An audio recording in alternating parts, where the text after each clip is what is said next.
नमस्कार दोस्तों। तो स्वागत है आप लोगों का फिर से एक न्यू वीडियो में। और आज हम इस वीडियो में बताएंगे कि किस तरह से यहाँ के जो प्राकृतिक पूजक लोग थे, इस देश के निवासी थे, इस देश के निवासियों के बीच किस तरह से पाखंड और धर्म किस तरह से लाया गया और किस तरह से फैलाया गया, इसके बारे में। तो आप हमारे वीडियो में शुरू से लेकर अंत तक बने रहिएगा, आपको पूरी जानकारी इस वीडियो में मिलने वाला है। तो चलिए दोस्तों, स्टार्ट करते हैं इस वीडियो को। तो दोस्तों, आप लोग को बता दूं, इस जानकारी को देने के लिए हम उस प्राचीन काल के महान सभ्यता का इतिहास से चर्चा करेंगे, जिससे आपको पता चल जाएगा कि किस तरह से पाखंड फैलाया गया और किस तरह से धर्म को की उत्पत्ति किया गया मनुष्यों के द्वारा, और किस तरह से मनुष्यों के द्वारा ही भगवान बनाया गया।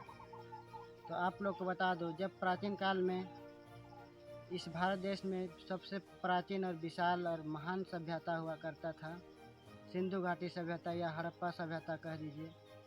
वहाँ पर कोई भी धर्म नहीं था, कोई भी जात नहीं था, लेकिन यहाँ के मूल निवासी आदिवासी लोग और कई सारे लोग कारीगर लोग भी रहते थे, जो आज कई तरह के धर्मों में चले गए।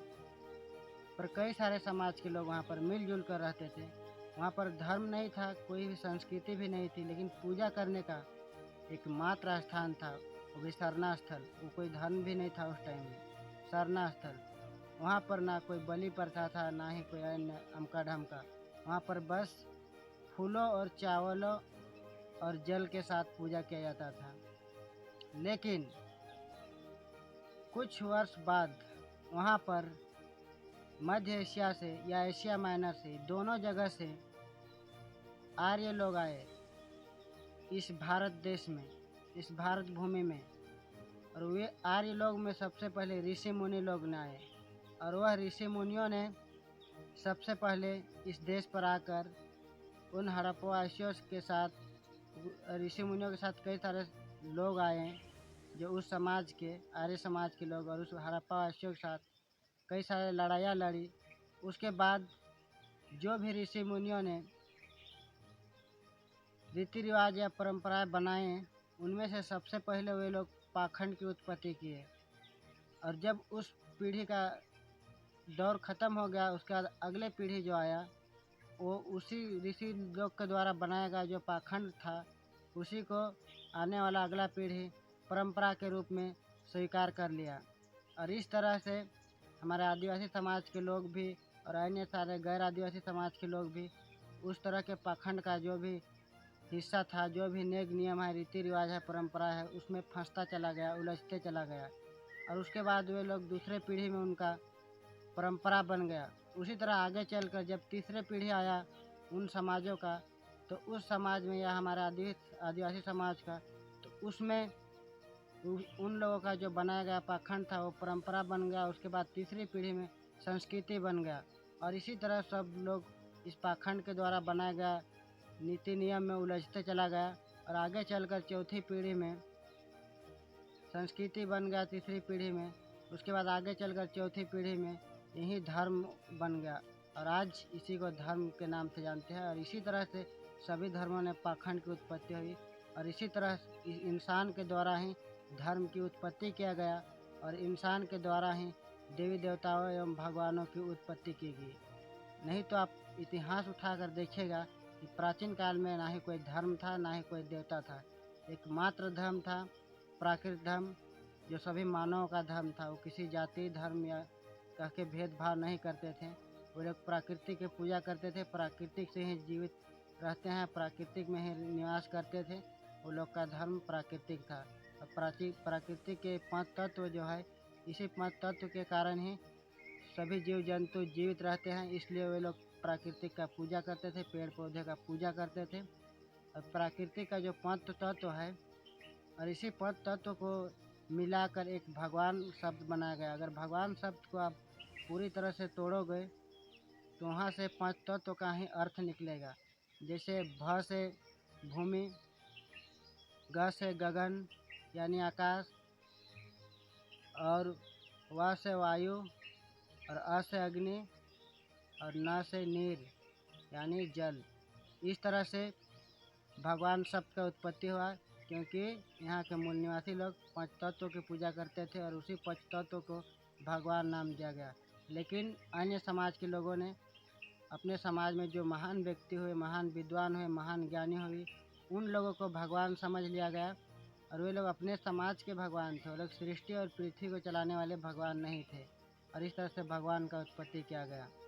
और आज ये दौर पूरे देश में, हमारे देश में चल रहा है। आज चुनाव भी हुआ तो वोट जितने भी जनता डाले वो सिर्फ अपने धर्मों के नाम पर वोट डाले हैं।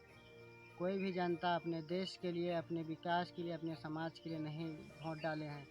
ज़्यादातर जनता अपने धर्मों की रक्षा और सुरक्षा के लिए ही वोट डाले हैं कि ये हमारा धर्म को बचाएगा, हमारी संस्कृति को बचाएगा, हमारे रीति रिवाज परंपराओं को बचाएगा। लेकिन किस तरह से ये पाखंड रीति रिवाज परंपरा और संस्कृति बन गया और ये धर्म बन गया, लोगों को पता नहीं है। ये सभी लोगों के लिए है, किसी जाति, धर्म या समुदाय को मैं नहीं कह रहा हूँ। ये सभी भारतवासियों के लिए यह सूचना है कि इस तरह से भगवानों की उत्पत्ति हुई, इस तरह से धर्म की उत्पत्ति हुई, इस तरह से रीति रिवाज और परंपरा की उत्पत्ति हुई है। अन्यथा पहले कुछ नहीं था।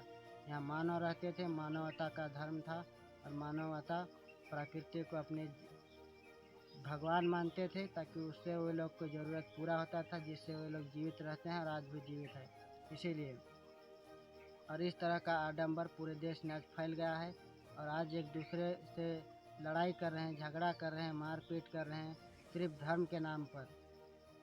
लेकिन कैसे बताएं कि ये धर्म किस तरह लोगों को तोड़ रहा है। धर्म तो जो लोगों को जोड़ने के लिए होना चाहिए, लेकिन हमारा देश में लोगों को तोड़ कर इस तरह टुकड़े में बांट दिया गया है कि आज एक दूसरे से लोग भेदभाव करते हैं। कोई हिंदू मुस्लिम का अल्लाह को भगवान नहीं मानता है, कोई मुस्लिम हिंदुओं का देवी देवता को भगवान नहीं मानता है, कोई क्रिश्चियन अल्लाह या हिंदुओं का भगवान को नहीं मानता है, उसी तरह कोई मुस्लिम ईसाइयों का नहीं मानता है, जैन बौद्धिज्म का नहीं मानता है, कोई हिंदू नहीं मानता है। इस तरह से आडंबर फैल गया। लेकिन एक प्रकृति का एकमात्र धर्म उत्पन्न हुआ जिसका नाम दिया गया सरना, जिसका अर्थ होता है पवित्र, सुंदर और कंप्लीट, और इसका अर्थ जंगल भी होता है और जिस कारण से जंगल का पेड़ पौधे को लोग पूजा करते हैं। ये धर्म भारत के सभी आदिवासी, मूल निवासी, गैर आदिवासी सभी धर्मों के लोग के लिए है। अगर मैं अनुमान करता हूँ, अगर आप लोग भविष्य में सभी शिक्षित हो जाएंगे तो इस देश से सभी धर्म को संविधान से ख़त्म कर देना चाहिए और एकमात्र धर्म रखना चाहिए, प्राकृतिक धर्म, जिसका प्राकृतिक पूजा करेगा, ना ही कोई जीव जंतु का हत्या करेगा, ना ही बलि प्रथा चलेगा। और इस तरह से जितने भी भेदभाव है, जिस तरह से लोग टूट फूट कर जिस तरह से धर्मों के टुकड़ों में बंट गए हैं, वो एक दिन एक हो जाएगा। और जिस सोने की चिड़िया देश था हमारा, वो सोने की चिड़िया का देश फिर से आएगा और फिर से यह देश जो विश्व गुरु है, ये विश्व गुरु का पहचान को फिर से लोगों तक पहुंचाएगा और बताएगा। लेकिन ऐसा होना असंभव है, क्योंकि लोग आजकल अपने ज़रूरतों के लिए, अपने हवस के लिए, अपने पहचान के लिए अपनी अपनी लड़ाई लड़ते हैं और जिस कारण से लोग आज बदल जा रहे हैं और ये देश के लोग कई टुकड़ों में, कई धर्मों में बंट जा रहे हैं। तो दोस्तों, कैसा लगा ये छोटी सी जानकारी? अगर आप लोग को अच्छा लगा तो लाइक, शेयर, कमेंट करना वीडियो को, और इस तरह का जानकारी प्राप्त करने के लिए मेरे चैनल को सपोर्ट करना और ज़्यादा से ज़्यादा वीडियो को शेयर करो ताकि सभी लोगों को पता चलना चाहिए। जिस तरह से आज देश में चुनाव हुआ और जिस तरह से लोगों के दिल और दिमाग में निराशा छा गया है, इसका कारण यही है कि धर्म। लोग अपने अपने धर्मों के बारे में सोचते हैं, अपने अपने रीति रिवाज परंपराओं के बारे में, लेकिन यहाँ के जो मूल निवासी है इसके बारे में कोई भी नहीं सोचता है, जिस कारण से आज लोग इस देश पर उदास और नाराज़ हैं। क्योंकि आदिवासी जिसको सपोर्ट करता है वही देश का प्रधानमंत्री बनता है। क्योंकि प्राचीन काल से ही इतिहास गवाह है कि जिस राजा ने आदिवासियों का मदद किया है वो राजा कभी हारे हैं और ना ही डरे हैं, वो हमेशा विजय हुए हैं। इस बात का यह प्रतीक है। तो आप लोग इस तरह का जानकारी के लिए मेरा वीडियो को शेयर करें और मेरे चैनल को सपोर्ट करना। तो चलिए मिलते हैं नेक्स्ट वीडियो में इसी तरह का इंटरेस्टिंग जानकारी लेकर। तब तक के लिए जोहार।